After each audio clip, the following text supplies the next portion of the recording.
Mi nombre es Juan Alberto Sánchez Torres. Soy médico residente de primer año del Servicio de Urgencias Médico-Quirúrgicas en el Hospital General de Zona 1 Tlaxcala. El día de hoy vamos a ver el tema de empiema. ¿Cuáles son los objetivos que tenemos para esta plática? Número 1. Describir la definición de empiema. 2. Especificar la etiología y la microbiología del empiema. 3. Asociar el proceso fisiopatológico con el cuadro clínico. 4. Asociar el cuadro clínico con los hallazgos de estudio paraclínico. Y 5. Determinar el tratamiento actual para dicha enfermedad.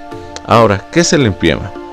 El empiema se define como una colección de pus dentro del espacio pleural que puede desarrollarse cuando bacterias piógenas, hongos, parásitos o micobacterias invaden el espacio pleural, ya sea por una neumonía adyacente o inoculación directa. En esta imagen podemos observar cómo se encuentra el espacio pleural y aquí ya se encuentra la colección piógena. A esto se le llama empiema. Ahora, ¿cuál es su epidemiología? El empiema son complicaciones relativamente comunes de la neumonía y más en pacientes que se encuentran hospitalizados, ya que en pacientes hospitalizados por neumonía presentan del 5 al 10% de esta complicación. Después de la aparición de los antibióticos, ha disminuido de un 2 a un 3% la aparición de empiema. En un estudio que se hizo en 1987 y 2004, en 4.424 pacientes con empiema, se informó que aumentaron los casos en un 2.8% en comparación a años anteriores. Además, es más común en hombres que en mujeres. Ahora, la etiología.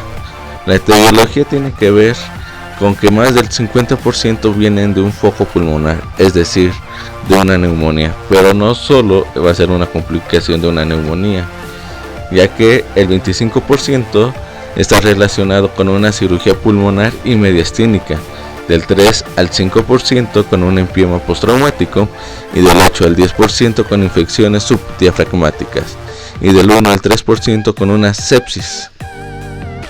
Ahora, también podemos estudiar la etiología según su mecanismo de producción. El primer estudio que vamos a ver es neumonía infecciosa primitivas o secundarias. Y en primer lugar, como lo habíamos dicho, tenemos la neumonía. Asimismo, ¿qué más nos puede desarrollar el empiema? Un absceso pulmonar, una bronquiectasia, parasitosis, obstrucción intestinal e infarto pulmonar.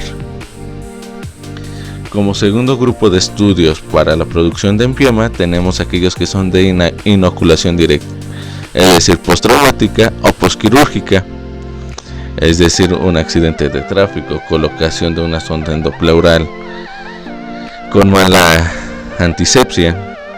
El siguiente grupo tenemos una inoculación indirecta, que es ya sea de una infección de pared torácica, infección mediastínica o infección subdiafragmática. Y por último, un foco infeccioso a distancia, el cual es secundario a una bacteriemia o una sepsis. ¿Qué factores de riesgo nos van a conllevar el desarrollo de esta enfermedad? En primer lugar tenemos diabetes mellitus. Como sabemos, la diabetes mellitus nos predispone a muchísimas complicaciones, no solo al empiema. El uso crónico de esteroides, inmunosupresión. ¿Por qué inmunosupresión? Porque van a bajar las defensas, principalmente los macrófagos alveolares, y esto va a predisponer el crecimiento de bacterias piógenas dentro del espacio pleural, reflujo gastroesofágico, historia de broncoaspiración, procedimientos quirúrgicos en tórax y pleura, porque ya vimos que es parte de la etiología para la formación de esta enfermedad, igual que el trauma o perforación esofágica, cirugía en pacientes con EPOC, historia de tabaquismo, alcoholismo o de drogas intravenosas. En el estudio de la microbiología la dividimos en dos, en la era preantibiótica y en la era posantibiótica. ¿Por qué se divide así? Porque se demostró que en la era posantibiótica empezaron a disminuir las complicaciones pleurales, entre ellas el empiema. Entonces ahorita nos vamos a dedicar a estudiar la era posantibiótica. Entre ellas encontramos que El neumococo se presenta en un 5 a un 10%. De microorganismos aerobios se encuentran que tenemos de un 25 a un 40%. Pero en un estudio que se hizo en el Hospital del Condado de Cook en Chicago y en hospitales VA en Los Ángeles, se encontró que la presencia de anaerobios se presenta hasta en un 76% de los empiemas.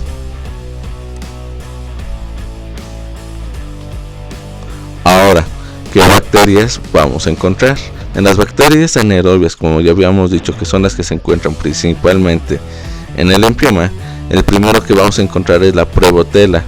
El segundo es la Fusobacteria nucleatum, Streptococcus y el Bacteroides fragilis hasta en un 15 a un 20%.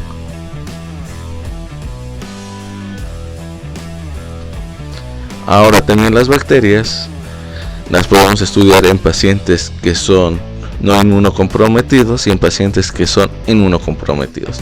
En pacientes que no se encuentran inmunocomprometidos predomina principalmente el Staphylococcus aureus, el Streptococcus beta hemolítico, gram negativos, aerobios o anaerobios facultativos, Pseudomonas, E. coli, Klebsiella.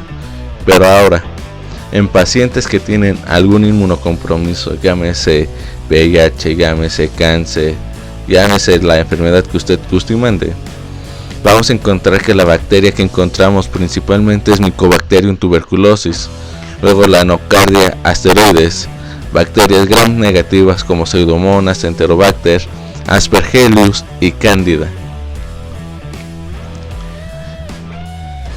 También se puede dividir en bacterias que son adquiridas en la comunidad y aquellas que son adquiridas en un hospital. Aquellas que son adquiridas en la comunidad predomina el Streptococcus en un 52%, posteriormente anaerobios en un 20%, gram negativos, Staphylococcus, Enterococcus y otros. Pero en un hospital esto cambia y sabemos que es por la microbiología que existe en los hospitales. Ahí el que encontramos con mayor predominancia son los resistentes a metilcilina, los gram negativos, los anaerobios, los enterococos, Streptococcus. Entonces, ¿por qué tenemos que estudiar todo esto? Porque el tratamiento tiene que ir encaminado a tratar o erradicar estas bacterias. Ahora, ¿cuál es la fisiopatología para que se desarrolle un empiema? Como sabemos, todo en el cuerpo tiene que ser equilibrio y tiene que llevar un equilibrio entre el proceso de producción y un proceso de absorción. Lo mismo que se produce, lo mismo que se tiene que absorber. Pero aquí el proceso de absorción se encuentra disminuido y el proceso de producción se encuentra aumentado. Por lo tanto, va a haber mayor acumulación y se va a empezar a desarrollar. Y para esto vamos a estudiar qué factores permiten que se desarrolle mayor producción. Entre estos se divide en factores intrínsecos, es decir, que hace el cuerpo ante la respuesta de gérmenes o bacterias dentro del espacio pleural, que nos va a desarrollar una mayor producción de líquido pleural. En estos tenemos mayor liberación de citocinas, que interleucinas o citocinas inflamatorias. Intervienen principalmente las interleucinas 6, interleucina 18. Las exotoxinas tienen que ver con las bacterias, es decir, marcadores que se encuentran en las bacterias que van a hacer que la respuesta inmune sea mayor y por lo tanto va a haber mayor producción. Y alteraciones metabólicas. ¿A qué nos referimos con alteraciones metabólicas? Con aquellas alteraciones metabólicas tiene que ver, por ejemplo, el síndrome de uñas amarillas, que va a permitir una mayor respuesta a la liberación de citocinas inflamatorias. Por factores extrínsecos, estos tienen que ver más que nada con el proceso de evacuación o de eliminación. Entre ellos tenemos la disminución de movimientos torácicos. Al haber disminución de los movimientos torácicos, no va a haber la suficiente presión para sacar el líquido que tenemos en exceso. Y el otro, que es más común cuando se coloca una sonda pleural, los bloqueos de los estomas. En la mayoría de estos casos que son varios factores que son los que hemos estudiado hasta el momento, son los que contribuyen a la aparición de derrame pleural o en su caso de empiema. Ahora, ¿cuáles son las fases de progresión del empiema? ¿Por qué tenemos que estudiar esto? Porque esta es la fisiopatología y aquí vamos a entender por qué del tratamiento que estamos haciendo.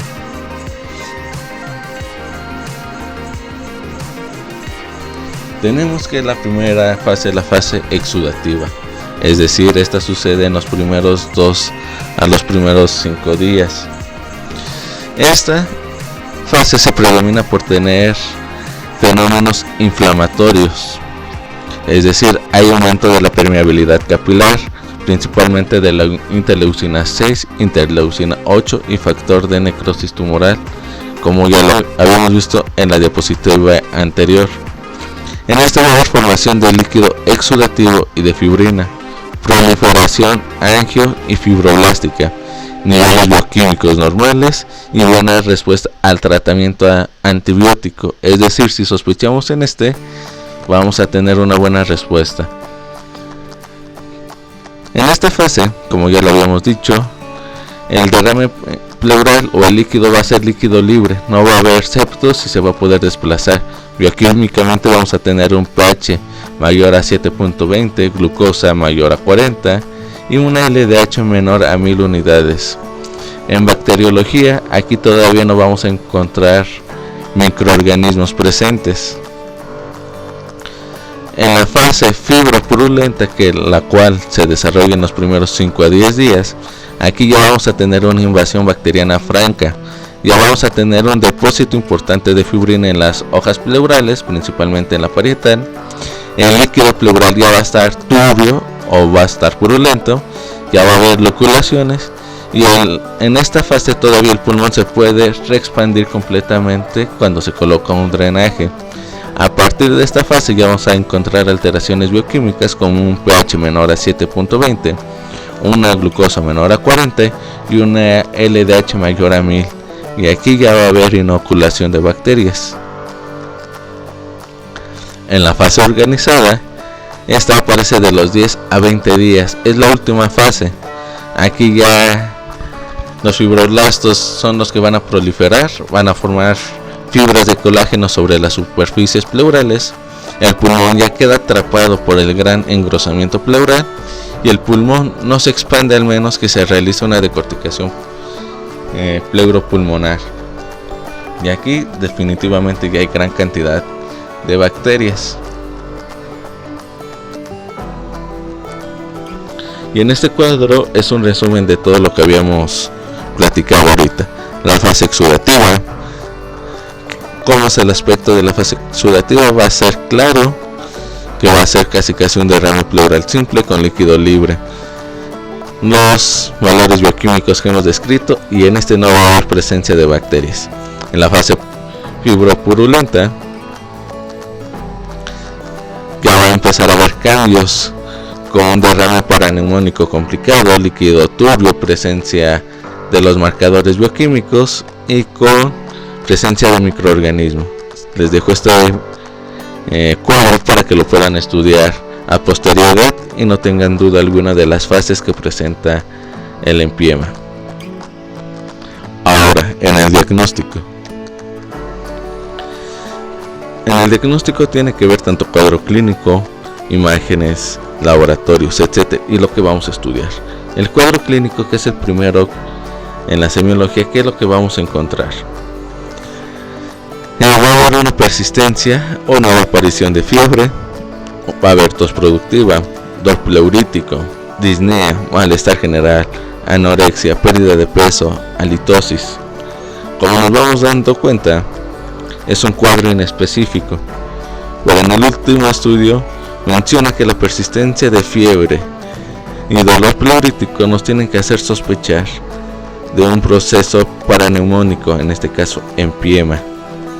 La halitosis está más relacionada con infección de bacterias gram negativas. En la exploración física, ¿qué vamos a encontrar? Vamos a encontrar hipermovilidad de la pared torácica homolateral. A la percusión vamos a encontrar matidez, a la auscultación disminución de la ventilación pulmonar en el lado afectado, y asimismo en el lado afectado vamos a encontrar reducción de la transmisión de las vibraciones vocales. En estudios paraclínicos, los cuales igual son inespecíficos, vamos a encontrar que encontramos leucocitosis, neutrofilia, elevación de la velocidad de sedimentación globular y elevación de la proteína C reactiva. Ahora, en el análisis bioquímico y microbiológico del líquido pleural, es decir, siempre que se coloca una sonda endopleural, se tendría que realizar el estudio del líquido que sale.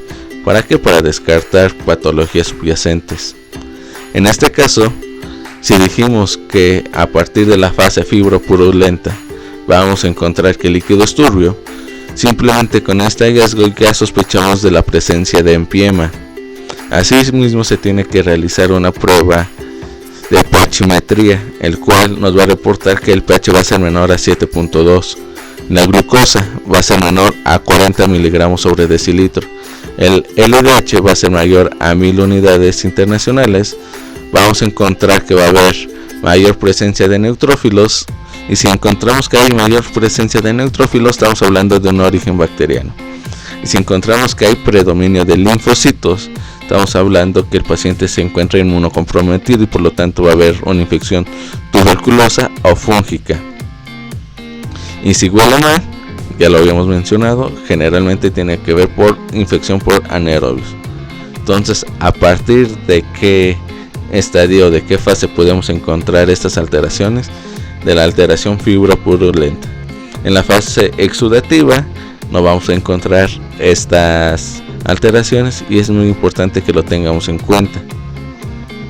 Ahora, en estudios de imagen vamos a tener que se puede hacer radiografía de tórax, se puede hacer ultrasonido y se puede hacer tomografía. Aquí vamos a ver cuál es la importancia de cada uno y qué nos va a aportar para el estudio de cada uno. En la radiografía de tórax vamos a encontrar que podemos encontrar un derrame pleural de configuración atípica. ¿Qué es de configuración atípica? Este lo vamos a encontrar de situación posterior y va a ser un derrame encapsulado. Muchos autores lo describen como si tuviera forma de D. Y aquí lo vemos. En la radiografía del lado izquierdo vamos a encontrar el derrame pleural, pero no nos dice alguna otra situación. Pero ya en la radiografía lateral vamos a encontrar un derrame pleural posterior con configuración de D. Aquí se encuentra la D y aquí tenemos otro derrame. Ahora, en la ecografía, ¿para qué nos va a servir? Nos va a servir para encontrar si tenemos empiemas de flujo libre o ya se encuentran loculados, si existen consolidaciones o ya existen adherencias. Como nos damos en cuenta en esta imagen, en este ya se encuentra loculado y en este todavía tiene su flujo libre. En la tomografía, ¿qué nos va a permitir identificar la tomografía? Nos va a permitir identificar loculaciones, engrosamiento de la pleura parietal, signo de pleura dividida, realce pleural o signos de atrapamiento pulmonar. Ahora, en base al tratamiento, tenemos se va a dividir en pilares y cada uno va a tener un porqué y un para qué. El primer tratamiento y el más importante es el tratamiento antimicrobiano. ¿Por qué el antimicrobiano? Porque si hay bacterias o un agente microbiológico en el espacio pleural, se tiene que erradicar, si no, no se va a eliminar. El segundo es el drenaje pleural para sacar el exceso de líquido que hay.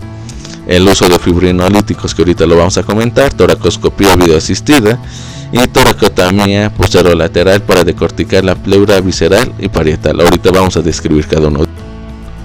Ahora, el tratamiento antimicrobiano se divide en fase aguda y en fase crónica. Recordemos, el tratamiento antimicrobiano tiene que ir dirigida de acuerdo a la epidemiología que tengamos en nuestros hospitales o en nuestras localidades. o en dado caso en la sospecha clínica que tengamos o que nos haga sospechar de cierto microorganismo, ya sea el paciente inmunocomprometido, sea paciente no inmunocomprometido, sea paciente que adquirió la infección en la comunidad o que lo haya adquirido a nivel nosocomial. Entonces, en el tratamiento antimicrobiano agudo, las guías SANFO recomiendan que iniciemos con ceftriaxona 2 gramos IV cada 24 horas o cefatoxime 2 gramos IV cada 8 horas. El siguiente régimen que nos recomiendan es nafcicilina u oxacicilina 2 gramos IV cada 4 horas, vancomicina de 10 a 15 gramos kilogramos IV. Y los últimos regímenes que los últimos tratamientos que se han dejado hasta el último es la penicilina G de 12 a 18 millones de unidades IV divididos cada 4 horas al día y la ampicilina 8 a 12 miligramos IV dividido cada 4 horas por día. ¿Por qué se dejan estos al último? Porque estos ya se han demostrado que existe una mayor resistencia, por lo tanto no son eficaces. En el tratamiento antimicrobiano crónico, aquí nos recomienda que combinemos una cefalosporina de tercera generación con clindamicina. En este caso, ¿qué régimen es el que se utiliza de primera línea? Clindamicina de 450 a 900 miligramos IV cada 8 horas más ceftriaxona 2 gramos IV cada 24 horas. Como segundo paso terapéutico recomendado, nos recomiendan imipenem con cilastatina de 0.5 miligramos IV cada 6 horas dividido en 6 horas. Piperacilina con tazobactam 3.375 IV cada 6 horas. Y por último, ampicilina con sulbactam 3 gramos. Ahora, ¿por cuánto tiempo tiene que llevar el tratamiento antimicrobiano? Todavía no existe un tiempo especificado como tal, pero se recomienda que sea durante más de 15 días para la erradicación de los microorganismos. Ahora, vamos con un tema muy debatido, que es el tratamiento fibrinolítico. Se han hecho diversos estudios en los cuales muchos mencionan que tiene una ventaja, hay otros que no tienen ventaja. Este tratamiento se ha empleado por más de 50 años. Sin embargo, el estudio más extenso que se ha realizado en la actualidad, es decir, el NIST-1, el cual utilizó streptokinasa versus placebos, no mostró mejoría en desenlaces como intervención quirúrgica, muerte, resolución por imagen o tiempo de estancia en hospital. Derivado de estos hallazgos, en estudios subsecuentes, se mantuvo el debate sobre la utilidad de los fármacos. Diversos metaanálisis han resultado contrastados. Pacuer y colaboradores en 2006 no encontraron diferencias considerables con el uso de fibrinolíticos versus manejo conservador. Por el otro lado, Davies y su equipo en 2008 encontraron evidencia acumulada sobre el uso de fibrinolíticos, el cual disminuye la frecuencia de resolución quirúrgica hasta en un 95%. Recientemente, la Sociedad Británica del Tórax emitió los lineamientos para el manejo de infecciones pleurales y no recomienda utilizar terapia con fibrinolíticos de forma rutinaria, únicamente en casos seleccionados. ¿Y por qué creen que sea esto? Por el alto costo que lleva la utilización de este tratamiento. Ahora, ya que vimos las fases, ¿a partir de qué fase creen que sería? Exactamente en la fase que presenta la formación de septos, que hay predominio de formación de fibrina y de translocación bacteriana, es decir, en la fase fibropurulenta, es decir, en la fase 2. ¿Por qué? Porque si vamos a romper fibrina, a partir de la fase 2, que hay mayor predominio de fibroblastos y de fibrina, es donde vamos a poder actuar. Ahora, ¿y qué podemos dar? Se puede dar activador tisular de plasminógeno, el TPA, 10 miligramos más DNase 5 miligramos, 2 veces al día por 3 días. ¿Y esto a qué nos puede ayudar? A disminuir el riesgo de intervención quirúrgica, a una resolución más rápida y a disminuir el riesgo de muerte. Ahora, aquí está un pequeño esquema de cómo se tiene que hacer el diagnóstico y el tratamiento de esta enfermedad. Primero, una historia clínica con una exploración física. Esto nos tiene que orientar a que tengamos sospecha de empiema, es decir, antecedentes de neumonía, un antecedente de cirugía, un antecedente de trauma torácico, más la presencia de fiebre, dolor pleurítico y todo lo que habíamos mencionado. Y nos vamos al siguiente paso: analítica más estudios de imagen. ¿Qué estudios de imagen? Radiografía, tomografía, ultrasonido. Si encontramos algo que sea consistente con el diagnóstico, la sospecha diagnóstica de empiema, vamos a iniciar con antibióticos. ¿Cuáles antibióticos? Los que ya habíamos dicho, ya sea ceftriaxona más clindamicina, dependiendo en la fase que se encuentre y dependiendo de nuestro paciente. Se recomienda colocar o realizar una toracocentesis. ¿Para qué nos va a ayudar la toracocentesis? Uno, para la extracción del empiema y hacer el citológico, citoquímico y el cultivo. Y dos, para drenar aquello que tengamos de más, en este caso el empiema. Y aquí lo marca: de la toracocentesis sacamos líquido pleural, hacemos el GRAM y tenemos que corroborar que tenga un pH de 7.20, glucosa menor a 40, LDH mayor a 100, o simplemente con el aspecto turbio ya nos está dirigiendo a que es un proceso de empiema. Ya que tenemos, ahora sí redirigimos nuestra antibioterapia para el empiema, colocamos nuestro drenaje pleural y, si es posible por la situación económica, si la tenemos en nuestro hospital, iniciar con fibrinolíticos. En dado caso que no tengamos fibrinolíticos, vamos a ver cómo evoluciona el paciente. Si el paciente ya está en una fase 3, ya no tiene una adecuada expansión torácica, lo ideal es que se realice una toracoscopía videoasistida. Si con esta no mejora, se tendrá que realizar una decorticación. ¿Para qué? Para que el pulmón se pueda reexpandir y así mejorar la función pulmonar. Ahora, ¿qué complicaciones podemos tener?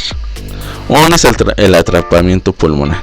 Si ya vimos que tiene mucha red de fibrina, no lo va a permitir expandir, por lo tanto va a quedar atrapado el pulmonar. Si queda atrapado el pulmón, va a haber fibrosis, es decir, se va a poner duro, se va a perder la elasticidad. O puede haber algo que se llama empiema neciatis, osteomielitis, es decir, por la presencia de empiema se puede ir a los huesos y este nos va a dar osteomielitis costal, se puede ir al pericardio, se puede ir al mediastino y ya en dado caso puede ser una fístula transdiafragmática. Por eso es tan importante que lo sospechemos y que lo tratemos. Bueno, esto sería todo de la exposición. Muchas gracias por su atención. Y en esta última diapositiva se va a dejar la bibliografía y se va a dejar en los comentarios del video un link donde vas a encontrar la carpeta con todos estos archivos por si lo quieren revisar. Por su atención, muchas gracias y que tengan un excelente día. Este trabajo fue evaluado y supervisado por el Dr. Miguel Ángel como residente de tercer año y el Dr. Gómez Blanco como médico de base de urgencias médico-quirúrgicas.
Cefupse